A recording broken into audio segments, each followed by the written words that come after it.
Okay, now we are going to do a quick overview of the 100-day retreat, and then we'll go into the actual practices to be done during this week.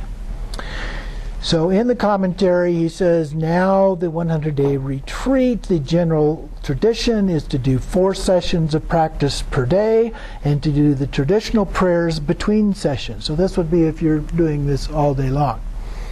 But at this time, many people are busy in city life and need to work for a living, so it can be difficult. And it's very difficult for a teacher to tell you to abandon all of these concerns right now. So I'm not going to tell you to do that. The thought that I don't have time to practice right now and I can practice after I'm retired doesn't exactly work either, because you find other things to do even when you retire. So it can be difficult. Life is impermanent. Obstacles naturally come at any time. Therefore, at this time, we will use easy methods to do our daily practices. If you have a job, you can do 2 sessions of practice, the morning and night each day. If you don't have a job, then you can practice all day following the old lineage tradition if you want. Each session, the preliminary practice, the actual practice, and the concluding dedication. So it follows kind of a traditional way of doing that. The preliminary practice consists of taking refuge, generating bodhicitta, then the breathing purification, which is the 9-round breathing, whatever form you may be familiar with. If you're not, I'll give you a real quick one. One of the ways to do it is just starting with your right finger, comes up, press against your right nostril as you breathe in, and then, or you just breathe in, come up, breathe out through the left nostril. And you do that 3 times. Okay? Change hands, press against the left nostril as you breathe out, and then breathe in as you're coming down, and breathe out 3 times. And then you do both 3 times. Okay? So there are, I know, at least a dozen different variations on doing that particular practice, and that's the simplest one that I've learned. So we'll give you that one quickly if you don't have one, but you can do any of those breathing purification practices. And then practicing Guru Yoga. And if you don't have a Guru Yoga practice, then let me know. We can give you one of those as well. The one in our prayer book, which is based on the 7-line prayer of Padmasambhava, is one of the more simple, easy ones to do, but we can help you out with that as well. Then after the Guru Yoga, if you don't have time to do this, it says, remind yourself, quote, I will achieve Buddhahood for the sake of all sentient beings. Due to this, I will practice. It is difficult to find precious human birth, and I will invite Guru and deity's blessings to help me make progress for the session to be successful.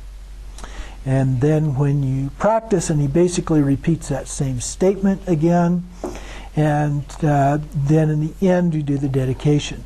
So you can do it in a very short form there if you hardly have any time at all, but you should be able to at least work that in. That's the commitment that we're asking you to at least do on this retreat.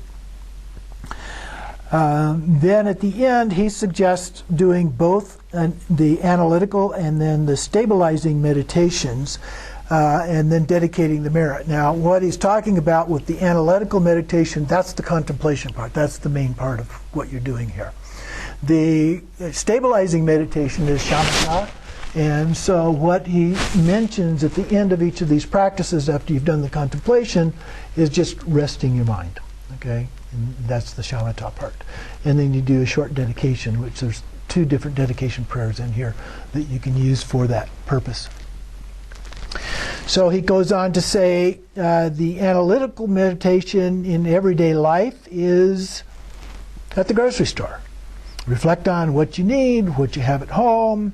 Do I have meat? Yes, I do. I don't need meat. Do I have eggs? No, I don't. So I need eggs, the store, and so forth. And so in analytical meditation, it's like that. If I was in one of the hot hills, could I practice Dharma? No, I could not practice Dharma, therefore I need to practice Dharma now. So he's using that the grocery store thing as an analogy for how to go about doing these as a practice. So the first day, so this is the first one. So you do the refuge, the bodhicitta, the breathing, and then you contemplate the following. If you are born in the hell realm, there's no opportunity to practice Dharma. So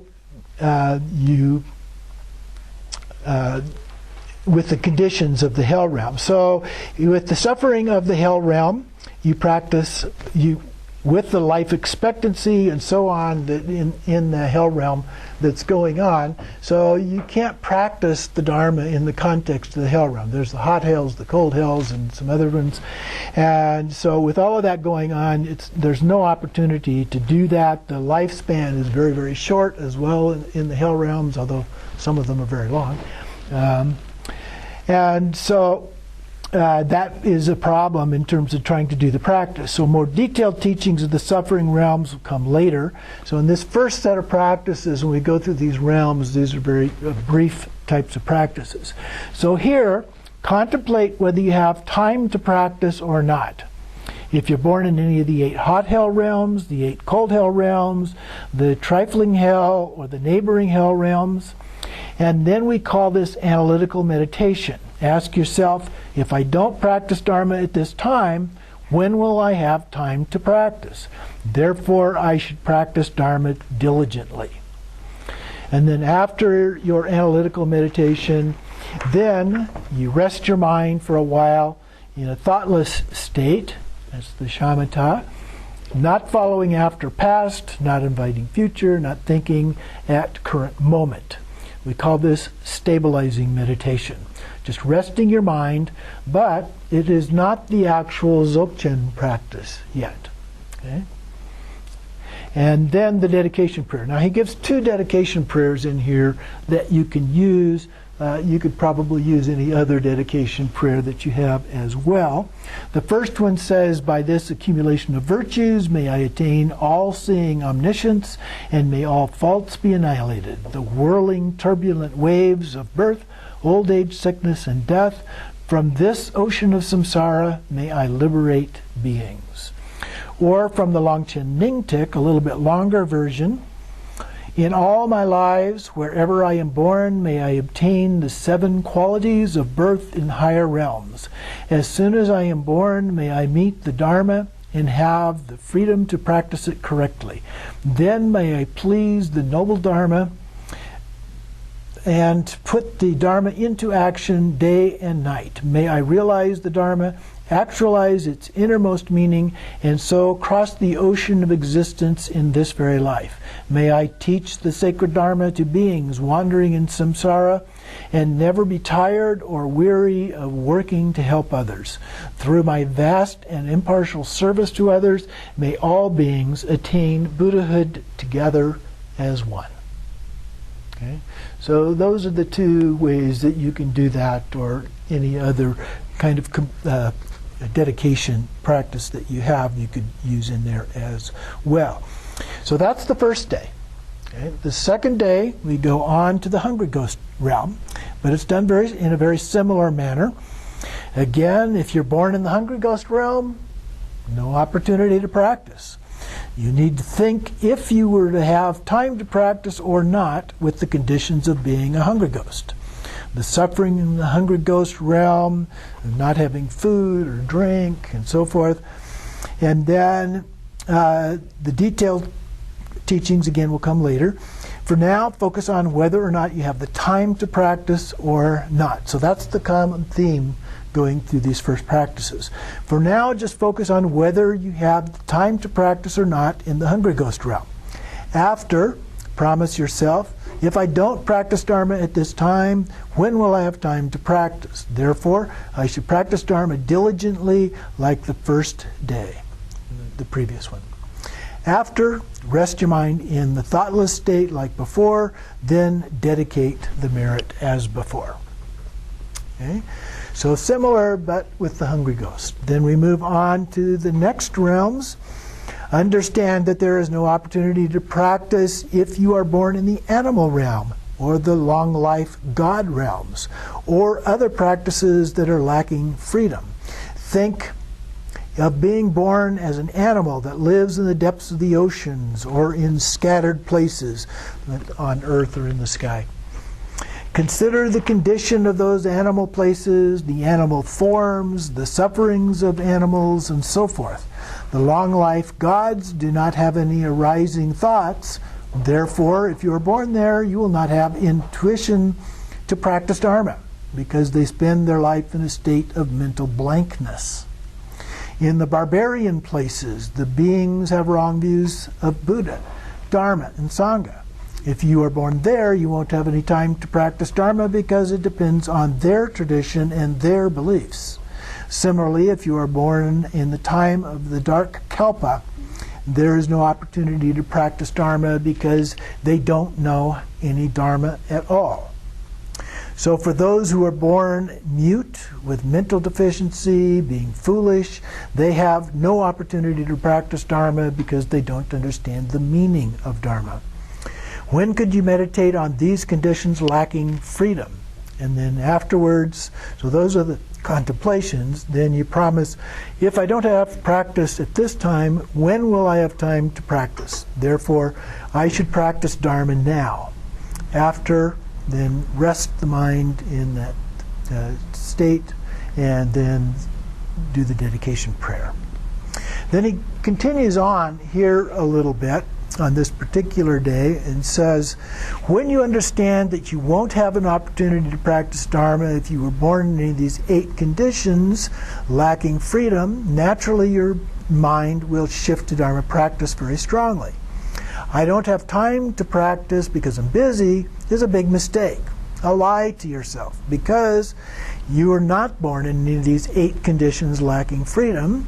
So if you don't have the time to practice Dharma now, maybe you won't have time to practice Dharma later or in future lives. Therefore, you need to understand the freest time to practice Dharma is now. No more excuses. Okay? You have to find time to do it. You have to commit to doing that.